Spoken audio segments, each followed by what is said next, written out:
الحمد لله رب العالمين والعاقبة للمتقين والصلاة والسلام على سيد الأنبياء والمرسلين وعلى آله وصحبه أجمعين أما بعد فأعوذ بالله من الشيطان الرجيم بسم الله الرحمن الرحيم وقضى ربك ألا تعبدوا إلا إياه وبالوالدين إحسانا إما يبلغن عندك الكبر أحدهما أو كلاهما فلا تقل لهما أف ولا تنهرهما وقل لهما قولا كريما واخفض لهما جناح الذل من الرحمة وقل رب ارحمهما كما ربياني صغيرا وقال النبي صلى الله تبارك وتعالى عليه وسلم لا يجزي ولد والده إلا أن يجده مملوكا فيشتريه فيعتقه رواه مسلم او كما قال النبي صلی اللہ تبارک و تعالی علیہ وسلم۔ میرے محترم پیارے بھائیو، اللہ تبارک و تعالی نے انسان کو بے شمار نعمتیں عطا فرمائی ہیں۔ اتنی نعمتیں عطا فرمائی کہ انسان ان نعمتوں کو شمار نہیں کر سکتا، لیکن اللہ تبارک و تعالی کی ایک ترتیب ہے۔ جب بندوں کو اللہ نعمتیں دیتا ہے تو بندوں کے لیے ضروری ہے کہ اللہ تبارک و تعالی کی نعمتوں پر شکر ادا کریں۔ لئن شکرتم لازیدنکم، اگر تم اللہ کی نعمتوں کا شکریہ کرو گے تو اللہ نعمتوں کو بڑھائے گا اور اللہ تعالیٰ نعمتوں کو باقی بھی رکھے گا۔ ولئن کفرتم ان عذابی لشدید، اور اگر تم نے اللہ کی نعمتوں کی ناشکری کی تو اللہ فرماتے میرا عذاب بڑا سخت ہے۔ ان تمام نعمتوں میں سے ایک نعمت جو اللہ پاک نے ہمیں عطا فرمائی وہ والدین کی نعمت ہے۔ ماں باپ کی شفقت، ماں باپ کی نعمت یہ بہت بڑی نعمت ہے۔ جو لوگ اس نعمت کی قدر کرنے والے ہوتے ہیں، پروردگار عالم دنیا میں بھی ان کی قدردانی کا صلہ مرحمت فرماتے ہیں، اور آخرت میں یقیناً اللہ تبارک و تعالیٰ کی طرف سے فیضان کی بارش ان کی زندگی میں ہوگی۔ اللہ کی رحمت متوجہ ہوگی، اللہ بڑا بدلہ دے گا، جنت کے بالا خانے ان کے لیے مقدر ہوں گے، اور وہ نعمتیں ماں باپ کی خدمت کرنے کی بنیاد پر جنت میں عطا کی جائے گی کہ جن کے بارے میں ہم کبھی تصور نہیں کر سکتے۔ ہماری عقل اور ہماری فکر کی رسائی وہاں تک نہیں ہو سکتی۔ یہ وہ نعمت ہے جس کا حق نہیں ادا کیا جا سکتا۔ میرے بھائیو، دنیا میں ایسی بہت سی نعمتیں ہیں، ساتھیوں کی طرف سے بہت سی ایسی کرم فرمایا ہے جس کا بدلہ انسان چکا سکتا ہے، جن کا انسان عوض دے سکتا ہے، صلہ ادا کر سکتا ہے، بدلہ دے سکتا ہے، لیکن والدین کی شکل میں، ان کے شفقت بڑے سائے کی شکل میں اللہ نے جو نعمت انسان کو عطا فرمائی ہے اس کا بدلہ، اس کا کوئی صلہ انسان کی طرف سے ہو ہی نہیں سکتا۔ نبی کریم صلی اللہ تبارک و تعالی علیہ وسلم فرماتے ہیں ایک روایت میں، صحیح مسلم کی روایت، لا یجزی ولد والدہ الا ان یجدہ مملوکا فیشتریہ فیعتقہ، کہ کوئی بیٹا اپنے ماں باپ کے احسانات کا بدلہ نہیں چکا سکتا، اولاد اپنے والدین کے احسانات کا حق ادا نہیں کر سکتی سوائے اس کے کہ وہ اپنے ماں باپ میں سے کسی کو یا دونوں کو غلام پائے، پھر وہ ان کو خرید کر آزاد کرے، غلامی کی زندگی سے نکال کر آزادی کی زندگی میں جینے کا موقع ان کو عطا کرے۔ تو نبی کریم صلی اللہ تبارک و تعالی علیہ وسلم فرماتے ہیں کہ کسی درجے میں وہ ان کی شفقتوں کا، ان کے احسانات کا حق ادا کرنے والا اللہ کی نگاہ میں شمار کیا جائے گا۔ لیکن میرے بھائیو، علامہ طیبی ایک بہت بڑے محدث فرماتے ہیں کہ یہ ناممکن ہے کہ کوئی آدمی اپنے والدین میں سے کسی کا مالک بنے، اس لیے کہ باپ ہونا خود مالک ہونے کا تقاضا کرتا ہے، نہ کہ مملوک ہونے کا، کیونکہ ارشاد نبی صلی اللہ علیہ وسلم ہے، ابن ماجہ کی روایت ہے، انت و مالک لابیک، جو باپ اور بیٹے کے درمیان جو مقدمہ پیش تھا اللہ کے نبی کی خدمت میں، اس وقت آپ نے بیٹے کو کہا تھا کہ تو اور تیرا مال تیری باپ کے لیے ہے، تو اور تیرا مال تمہارے باپ کا ہے۔ اس وضاحت سے یہ ثابت ہوا کہ حدیث پاک مبالغہ کی بنا پر تعلیق بالمحال کی قبل سے ہے، یعنی کوئی بیٹا اپنے باپ کا حق ادا نہیں کر سکتا الا یہ کہ وہ اس کا مالک بنے، پھر اسے آزاد کرے، اور یہ محال ہے۔ ماں باپ کی خدمت کے پایوں بڑے فضائل ہیں، اس سے بڑی کوئی نعمت نہیں ہے۔ ماں باپ کے دل میں اپنے اولاد کے بارے میں جو محبت ہوتی ہے وہ صرف اللہ کے لیے ہوتی ہے۔ ایک بہت بڑے صحابی حضرت عبداللہ ابن عمر رضی اللہ تعالی عنہما ایک مرتبہ کعبۃ اللہ کے سامنے حرم مکی میں مطاف تشریف فرماتے، ایک یمنی آدمی کو دیکھا، عربی یمنی، ایک یمنی کو دیکھا کہ وہ اپنی بوڑھی ماں کو پیٹھ پر سوار کرا کر کعبۃ اللہ کا طواف کرا رہا ہے، بیت اللہ کے چکر مرا رہا ہے، اور بہت خوشی کے ساتھ اس عمل کو جو بڑا مشقت بھرا ہے انجام دے رہا ہے، اور ساتھ میں جھومتے ہوئے یہ شعر پڑھتا چلا جا رہا ہے، انی لہا بعیرها المذلل ان ادعرت برکابها لم ادعری، انی لہا بعیرها المذلل ان ادعرت برکابها لم ادعری۔ اس شعر کا ترجمہ یہ ہے، میں اپنی ماں کے لیے سجایا ہوا سواری کا اونٹ ہو، وہ اونٹ جس کو اگر راستے میں ڈرایا بھی جائے، دھمکایا بھی جاوے تو کسی کے ڈرانے اور دھمکانے سے ڈرتا نہیں ہے، یعنی اپنی منزل پر جانے سے رکتا نہیں ہے۔ میرے بھائیو، کتنا اطاعت گزار فرما بردار بیٹا ہوگا جو ایسا مشقت بھرا کام خوش دلی کے ساتھ سعادت سمجھتے ہوئے انجام دے رہا ہے، اور اس شعر کے ذریعے اپنے دل کی ترجمانی کر رہا ہے، اپنی دلی جذبات کا اظہار کیا ہے کہ جس طرح اونٹ پر سوار ہونے والا اونٹ کی لگام کو تھامے ہوئے ہوتا ہے، اور جس طرح سوار اشارہ کرتا ہے اسی طرح اونٹ چلنے لگتا ہے، میں بھی اپنی ماں کے لیے سواری کا اونٹ ہی ہوں، جیسا اشارہ مجھے ماں کی طرف سے ملے گا اسی اشارے کی طرف میں چلوں گا۔ حضرت عبداللہ بن عمر رضی اللہ عنہما اس کی اطاعت گزاری اور دلی جذبات کو دیکھ رہے ہیں، کتنا نیک بیٹا ہے۔ کچھ دیر کے بعد وہ یمنی نوجوان حضرت عبداللہ بن عمر کے پاس آتا ہے اور کہتا ہے، اتورانی جزیتہ، یا عبداللہ بن عمر میرے ایک سوال کا جواب دیجئے، آپ مجھے بہت دیر سے دیکھ رہے ہیں، میرا سوال یہ ہے کیا میں نے اپنے اس عمل کے ذریعے اپنی ماں کے حق کو ادا کرنے میں کامیاب ہو جاؤں گا؟ میں یمن سے اپنی ماں کو پیٹھ پر سوار ہو کر لایا ہوں، کعبۃ اللہ کا طواف اپنی پیٹھ پر اور کندھے پر بٹھا کر ماں کو بیت اللہ کا طواف کرا رہا ہوں، میں اپنی ماں کو زمین پر اتارتا ہی نہیں، تو کیا میں نے اپنی ماں کی خدمت کا بدلہ دے دیا؟ حضرت عبداللہ بن عمر رضی اللہ تعالیٰ عنہ نے کیا جواب دیا؟ لا ولا بزفرۃ واحدۃ، فرمایا کہ نوجوان، واقعی تیرا کام تو یقیناً بہت ہی قابل تعریف ہے، لیکن تیرا یہ سوچنا کہ میں اس عمل کے ذریعے اپنے ماں کے حق کو ادا کروں گا، یہ ممکن نہیں۔ ذرا یاد کر بیٹے، ماں نے تیری تربیت میں، تیری پرورش میں، تجھے بڑا کرنے میں، تجھے پروان چڑھانے میں کیا کیا مشقتیں برداشت کی ہیں، کیسی کیسی تکلیفوں کو جھیلا ہے، 9 مہینے تک اپنی جان کا ایک عضو بنا کر تجھے رکھا ہے، خون جگر سے تجھے سیراب کیا ہے، اور اس پورے مرحلے میں کس طرح کے اتار چڑھاؤ اس کی طبیعت کے اندر آتے رہے ہیں، کبھی کہیں تکلیف ہے، کبھی کہیں درد ہے، کبھی طبیعت خراب ہے، کبھی کھانے کو جی نہیں چاہتا، کبھی الٹیاں ہو رہی ہے۔ اس مرحلے میں ایک آہ بھی اگر تیری ماں کے منہ سے نکلی ہے تو تیرا یہ مشقت بھرا عمل اس ایک آہ کا بدلہ بھی نہیں ہو سکتا، چاہے جائے کہ پورا حق ادا کرنے والا ہو۔ حضرت عبداللہ بن عمر رضی اللہ عنہ نے اس نوجوان کو یہ جواب دیا۔ میرے بھائیو، میرے بزرگوں، اس سے ہم اندازہ کریں کہ والدین کی شفقت ایسی قیمتی دولت ہے جس کا بدل انسان کے پاس کچھ نہیں۔ بس خوش قسمتی کی باتیں ہیں جب تک یہ نعمت عظمیٰ میسر رہے، ماں باپ کی خدمت و اطاعت اور فرما برداری کو اپنی زندگی کا لازمی فریضہ تصور کرے، دنیا و آخرت دونوں جہاں میں کامیابی ملے گی۔ پھر راوی فرماتے ہیں، حضرت عبداللہ عمر رضی اللہ عنہما اپنی جگہ سے اٹھے اور نوجوان کو جواب دینے کے بعد کعبۃ اللہ کا طواف کیا اور مقام ابراہیم کے پیچھے کھڑے ہو کر 2 رکعت نماز پڑھی، اور نماز سے فارغ ہونے کے بعد فرمایا، ان کل رکعتین تکفران ما امامہما، یہ طواف سے فارغ ہونے کے بعد مقام ابراہیم کے پیچھے پڑھی جانے والی 2 رکعتیں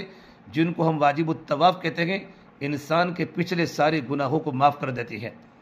میرے بھائی دوستو بزرگوں، یہ ماں باپ کتنی بڑی اللہ تبارک و تعالیٰ کی نعمت ہے۔ آج لوگ ماں باپ کو دھکے مار کر گھر سے نکال لگے ہیں۔ قرآن تو یوں کہتا ہے، ماں باپ کو اب بھی مت کہو، ان کے سامنے جھک جاؤ، انہوں نے آپ کی بڑی تربیت کی ہے۔ قرآن کریم میں جہاں اللہ نے اپنی عبادت کرنے کا حکم دیا ہے، وہ ماں باپ کی خدمت کرنے کا بھی حکم دیا ہے۔ وَاعْبُدُوا اللَّهَ وَلَا تُشْرِكُوا بِهِ شَيْئًا وَبِالْوَالِدَيْنِ إِحْسَانًا إِمَّا يَبْلُغَنَّ عِندَكَ الْكِبَرَ أَحَدُهُمَا، اگر تم میں سے دونوں میں سے کوئی ایک بوڑھا ہو جاوے یا دونوں بوڑھا ہو جاوے، فَلَا تَقُلْ لَهُمَا اُف، ان کو اف بھی مت کہو۔ حضرت علی فرماتے اگر اس سے بھی اگر کوئی چھوٹا لفظ ہوتا تو اللہ یہ فرماتے، وَلَا تَنْهَرْهُمَا، ان کو جھڑکو مت، وَقُلْ لَهُمَا قَوْلًا كَرِيمًا، ان کے ساتھ نرمی کا برتاؤ کرو۔ جس طرح چھوٹا بچے میں چڑچڑاپن ہوتی ہے، ضد کرتا ہے، بڑی عمر ہونے کے بعد مزاج میں تبدیلی آ جاتی ہے، ماں باپ کا مزاج بچوں جیسا والا ہو جاتا ہے، چڑچڑاپن آ جاتا ہے بیماریوں کی وجہ سے۔ ایسے وقت میں اپنے ماں باپ کی قدر کرے۔ میرے بھائیو، اسی طرح کا ایک اور واقعہ جناب رسول اللہ صلی اللہ علیہ وسلم سے بھی نقل کیا گیا ہے۔ ایک صاحب اللہ کے نبی کی خدمت میں آئے اور عرض کہ یا رسول اللہ اننی امن اطیعہا، میری ایک ماں ہے، میں ان کو اپنی جان سے بھی زیادہ عزیز سمجھتا ہوں،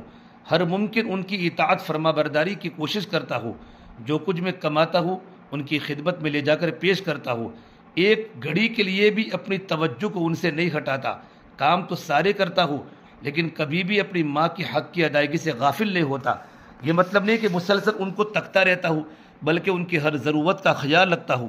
میرے بھائیوں، آگے یوں فرمایا کہ یا رسول اللہ ضرورت پڑتی ہے تو اپنی بوڑھی ماں کو اپنی پیٹھ پر بٹھا کر سفر بھی کراتا ہوں، منزلیں بھی طے کراتا ہوں۔ اپنی ایک کارگزاری بیان کرنے کے بعد وہ صحابی سوال کرتے ہیں اللہ کے رسول، آپ نے میری اطاعت فرما برداری کے واقعات سن لیے، میرے جذبات آپ نے سن لیے، اب میں پوچھنا چاہتا ہوں یا رسول اللہ کیا میں نے میری ماں کا حق ادا کر دیا؟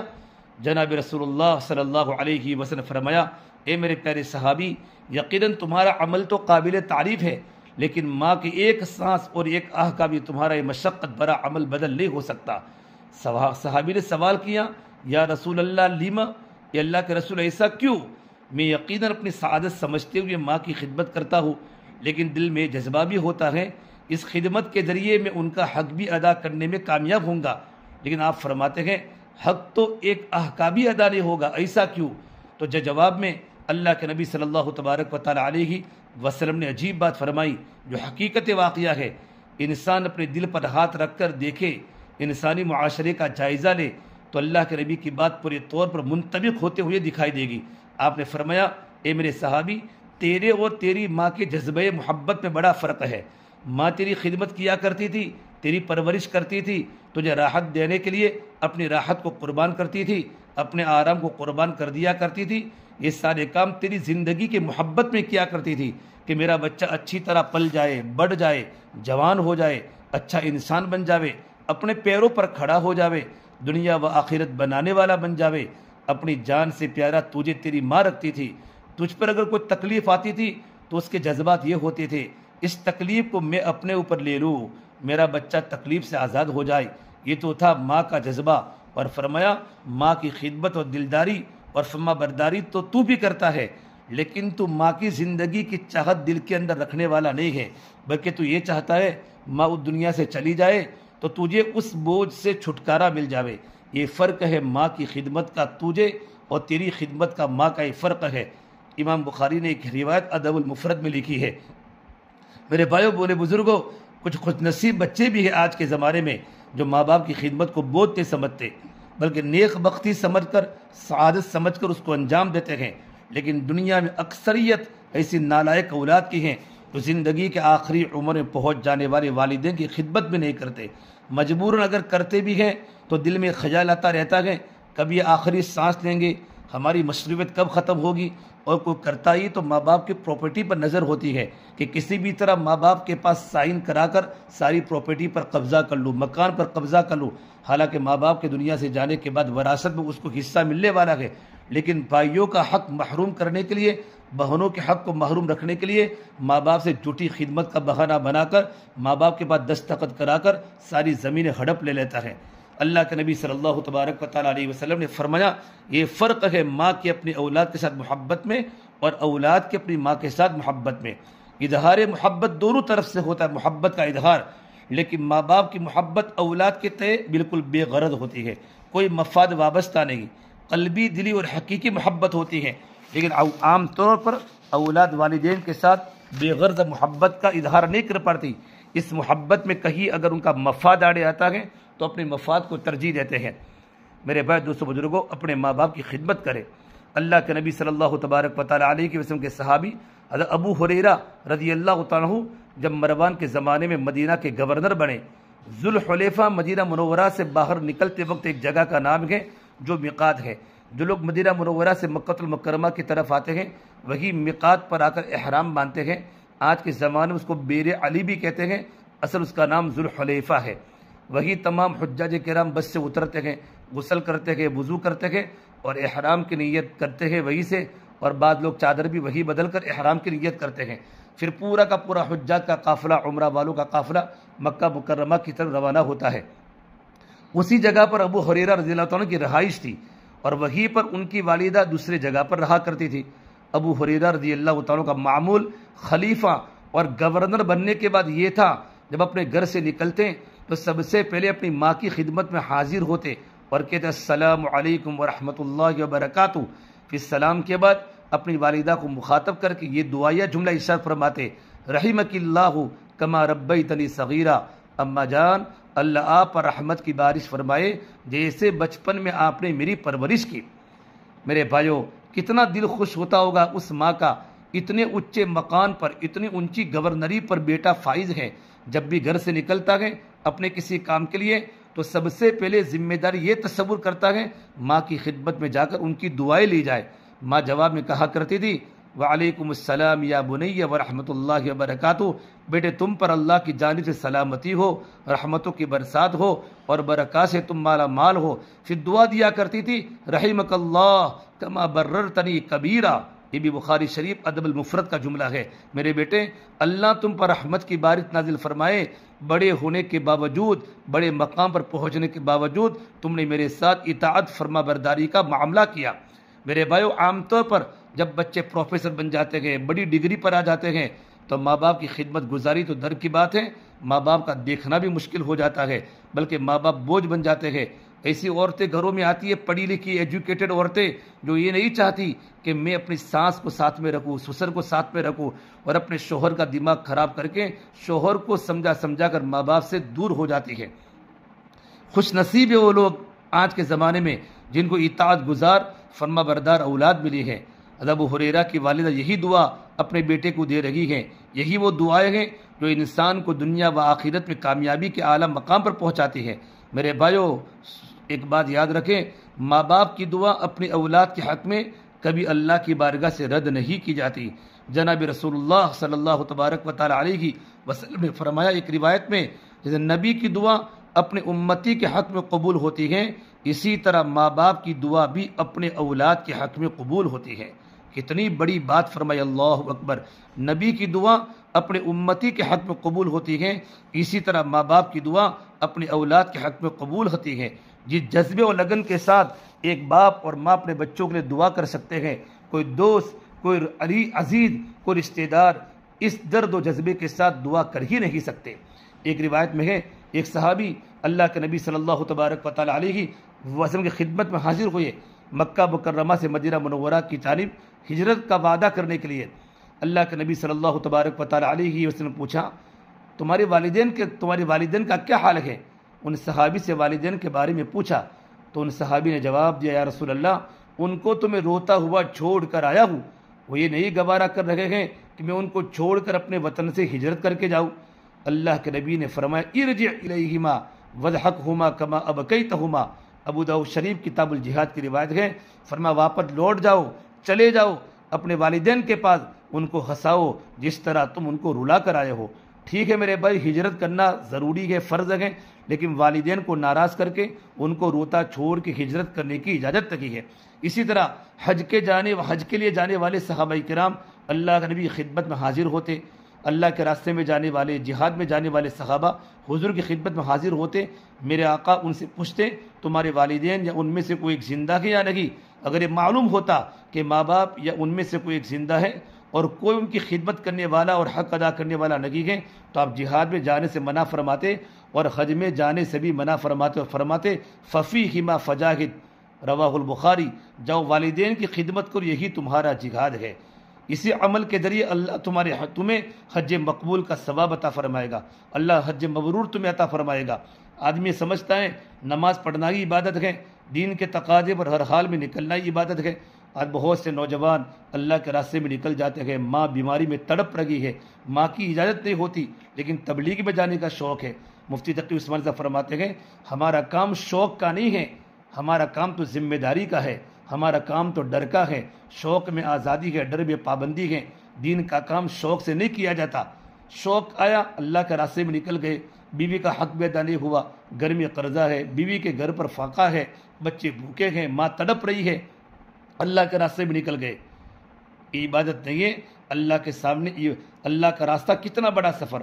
جہاد کتنا بڑا عمل، حج کا سفر سب سے پاکیزہ مقدس سفر سمجھا جاتا ہے، جس کو اس کا موقع نصیب و خاص سے جانے نہیں دیتا، لیکن حالات بعد دفعہ ایسے ہوتے ہیں اس مقدس سفر سے بھی زیادہ اہمیت رکھنے والا کوئی اور عمل ہوتا ہے، اور وہ عمل اپنے والدین کی دیکھ ریکھ اور ان کی خدمت ہے۔ اس سے میرے بھائیو، ماں باپ کو بہت بڑے اللہ کی نعمت سمجھو۔ یہ جو مجمع بیٹھا ہے ان کو جا کر پوچھو، بہت سے لوگوں کے ماں باپ اللہ کے پیارے ہو گئے، ان کے سروں پر ہاتھ پھیرنے والا کوئی نہیں ہے۔ ایک اللہ کے ولی کی ماں کا انتقال ہوا تو آواز آئی کہ اللہ کے بندے اب سنبھل کے زندگی گزارنا، جس ہستی کی دعاؤں کا آسرا تجھے بچا رہا تھا وہ ہستی دنیا سے اڑ چکی ہے۔ ماں باپ کی دعائیں، ماں باپ کی شفقت اتنی بڑی نعمت ہے انسان تصور نہیں کر سکتا۔ اللہ تعالی ہم تمام کو ماں باپ کی خدمت کرنے کی خوب توفیق عطا فرماوے۔